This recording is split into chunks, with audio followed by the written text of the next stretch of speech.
នាំមកជូនលោកអ្នកដោយទឹកផ្លែឈើអូឡាតេផ្ដល់ទាំងសុខភាពនិងគុណប្រយោជន៍ Fanta រសជាតិនៃភាពស្រស់ស្រាយ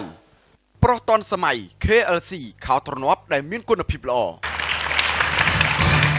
ចាលោកអ្នកកំពុងតែតាមដានទស្សនានៅកម្មវិធីពេញចិត្តអត់របស់ My TV បាទគូនចូលមកកាន់វគ្គទី2នេះយើងសូមណែនាំនៅតារាកិត្តិយសរបស់យើងទី1នោះគឺជា DJ Lion ចាយូរហើយ Lion ចាជំរាបសួរអត់ទេព្រោះអី Lion ខានជួបគ្នាយូរហើយសុខសប្បាយចាសុខសប្បាយយ៉ាងទៀតណាគុណបេក្ខជនក៏សូមអ្នកគ្រប់គណៈកម្មការរៀបចំបងឯងបែកយូរសង្ខារអដាលឯងបែកយូរ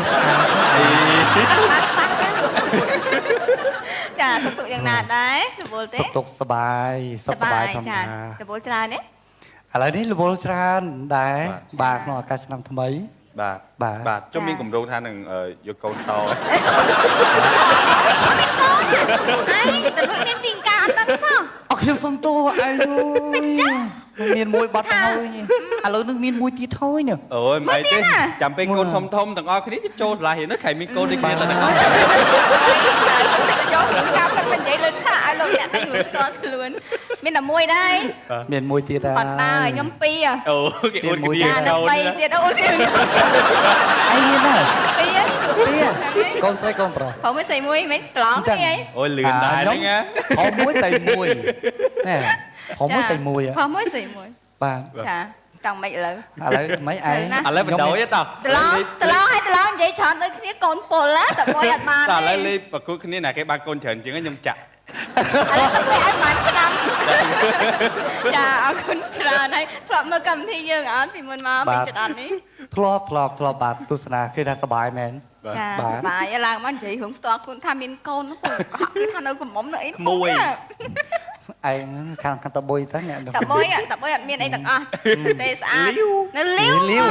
តែមិនលាវទេលាវឡើងច្រេះធ្វើការច្រើនពេកធ្វើការច្រើនពេករហពេលខ្លះទៅតបុយរហពេលដើម្បីអីចាកម្មហ្នឹងចាំព្រោះឆាក់ខ្ញុំប្រាប់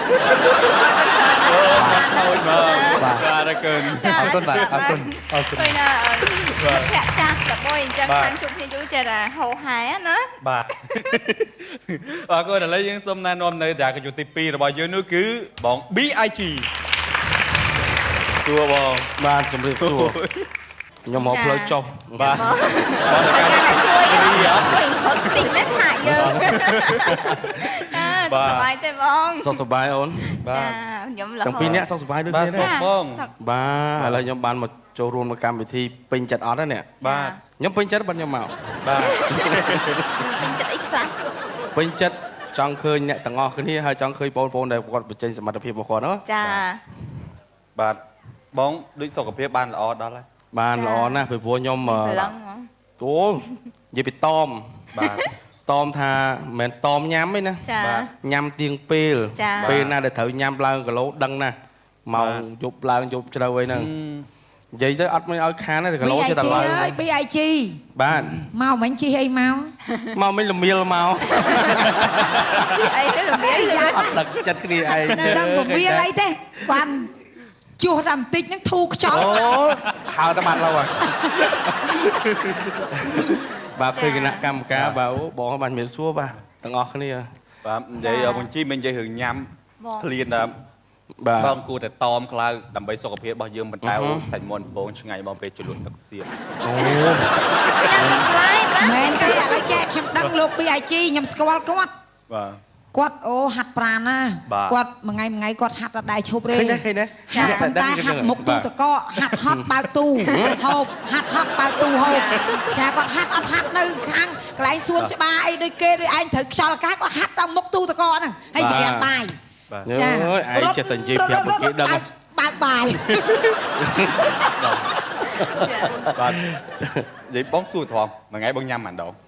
3ដងអូនតែម្ដងប៉ុណ្ណាព្រលឹមឡើងយើងនិយាយទៅឆាចោលព្រលឹមឡើងពួកគាត់ក៏ដែរតន់ទេបាទថ្ងៃត្រង់ហើយល្ងាចអីយប់ជ្រៅបាទអាយប់ជ្រៅនោះដែលធ្វើខ្ញុំចេះឡើងគីឡូបាទអីទេឲ្យខ្ញុំឆ្ងល់អ្នកលក់ដែរលក់អីយប់ឡើងបាទអត់ហ្មងសោះមក ប៉ុន្តែក៏ទៀវគោកឆ្ងាញ់ណាស់ អូមែនត្រូវ ចិត្តភ្លឺ ណែណាមក ស៊ឺម៉ៃក៏ឆ្ងាញ់ដែរ បាទហ្នឹង ចាប់កម្មវិធីទៅអរគុណណាស់បងអាចសម្រាប់ បាទចំណាពងចង់ស្គាល់គីឡូផង ខ្ញុំចង់សម្រាប់ និយាយមែនជួនកាលខ្ញុំតមកខ្ញុំហាត់កីឡាដូចថ្ងៃណាខ្ញុំអត់ធ្វើការចឹងគឺខ្ញុំនៅក្លឹបហាត់កីឡាមួយថ្ងៃពេញខ្ញុំអត់ទៅណាប៉ុន្តែខ្ញុំទ្រាំរហូតដល់ម៉ោង2យប់ទ្រាំបានជីឡានរហូតសិន2យប់ក៏ត្រូវដែរ ចាគ្រានេះចាំអីទៀតហ៎ អូនិយាយមែនតែយើងបានរបស់ឆ្ងាញ់ណា គិតតាមក្រោយទៀតសំខាន់ឲ្យយើងមានសុខភាពល្អមានកម្លាំងធ្វើការ បាទនិយាយបដាលើទៅមកបដា គ្នាយើងមានស្រីស្អាតមួយទៀតយើងនៅមានស្រីស្អាតមួយទៀតដែលចូលរួមក្នុងកម្មវិធីរបស់យើងនៅថ្ងៃនេះតែបងស្រីស្អាតយើងណាគេថ្ងៃនេះ បាទគឺកញ្ញាប៊ីរីយ៉ាបាទនេះសួរ ចាជំរាបសួរ រៀងឆ្វែលហ្មង ចាទៅតែឃើញគាត់នៅក្នុងរោងកុនថ្ងៃមុនសើចរហូតចាអាពាក់មួកសុវត្ថិភាពយីសំគ្នាជាមួយតួប្រុសឈុតថើបហ៎ បងអត់ចង់តួអីសំដាយចង់ដែរណា អាលេតនៅក្នុងរឿងអាបហ្នឹងដើរតួឯគេដែរ ដើរតួ តួឯងតែហ្មង បាទចរិតមិនដែរ ច្រឹកច្រឹកប្រុស ប្រុសហ្មងឥឡូវសំដាយតិចមើលចរិតប្រុស ប្រុស ហ្នឹងមើល អត់ខ្វល់នឹងមនុស្សប្រុសហើយតែស្រាប់គេថើបម្ដងឆ្លាញ់គេបណ្ដោយ អូគេថា ដល់សាក់ជាមួយ11បន្តិច អី ថាយើងចរិតប្រុសអីចឹងហើយរបៀបថាអត់ត្រូវគ្នាពេលដំបូងតែក្រោយមកបែរជាលួចស្រឡាញ់គ្នាវិញក្នុងរឿងហ្នឹងគឺអញ្ចឹងសុំបន្តិច ជាប្រកែកហៅផ្លាក់ល្អក៏ដែរ ដល់ដាក់មកស្ថាបអញ្ចឹង និយាយសាណាអូតាប្លង់ថើបនឹងប្តីនៅឆ្ងាយ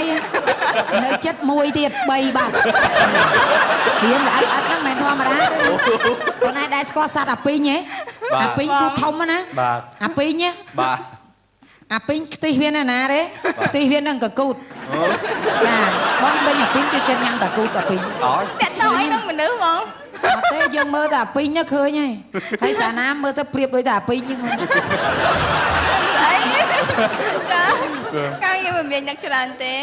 មកនេះគឺអត់មានច្រើនហ្មង ចាឥឡូវនេះឃើញថាមានការគ្រប់គ្រងច្រើនការសម្ដែងហ្នឹងគឺសមហើយមុខមាត់គាត់ស្អាតដូចកូនកាត់ចឹងកូនកាត់អត់ កាត់តហ្មង កាត់អីខ្លះ ម៉ាក់កាត់ឥណ្ឌា បាទ អូគាត់កាត់ ប៉ាជនជាតិខ្មែរ ម៉ាក់តណ្ឌីអំពី បាទកាត់តែកាត់ទៀតពីឲ្យមិននៅស្រុកខ្មែរកាត់កូរ៉េខ្លះដែរអត់ អត់ទេ ទេចាអរគុណអាចសម្រាប់បានណាយើងជួបគ្នានៅវគ្គក្រោយៗទៀត បាទសម្រាប់តារាកិត្តិយសបើសិនជាគាត់មានពាក្យសម្ដីច្រើនទីក៏សួរទៅអាហ្នឹងគឺរួចខ្លួនតែបើសិនជាញឹមទេត្រូវច្រើន ចានៅវគ្គក្រោយលោកស្រីកញ្ញានឹងបានជួបនឹងការបង្ហាញសមត្ថភាពរបស់បងប្អូននៅក្នុងការប្រើឧបករណ៍ភ្លេងតែពីសូមអនុញ្ញាតសម្រាប់ឲ្យប្រសិន កាលដែលខ្ញុំនៅក្មេងខ្ញុំរត់លេងហាត់ពីស្លៀកខោ ម៉ែ